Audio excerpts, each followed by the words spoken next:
அனைவருக்கும் வணக்கம். நான் இப்பொழுது பேசப் போகிற தலைப்பு பெருந்தலைவர் காமராசரை பற்றி பேச வந்துள்ளேன். விருதுநகரில் பிறந்தார், வீடு கொண்டு எழுந்தார், இத்தனை செய்தார், விண்ணன பண்ண புரிந்தார், கடமை ஆற்றினார், கர்ம வீரர், கல்வி தந்தார், கவிக்கடன் என்றனர், ஏழைக்கு உதவினார், ஏழை பங்காரன் என்றனர், திட்டங்கள் பல தீட்டினார், தினமான பாரங்கள் உண்டாக்கினார், நம் நாடு நன்னாடு என்பதை நம் நாடு பொன்னாடு என்று அழைக்கினார்.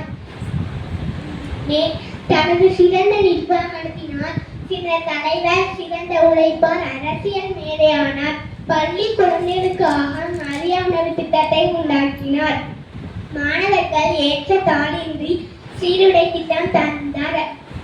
சிறு கிராமத்தில் பிறந்த காமராசர் என் ஆளுமை திருநாள் பெருந்தலைவர் ஆனார். நேர்மைக்கு இலக்கணம் அவரது நாட்டு காந்தி பலமான அடிகளை பரிசாக தந்தார்.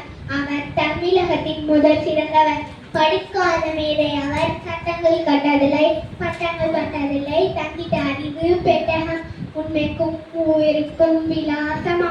காமராசர் என்றும் ராசாவை காலங்கள் கழித்து போற்றோம். நன்றி, வணக்கம்.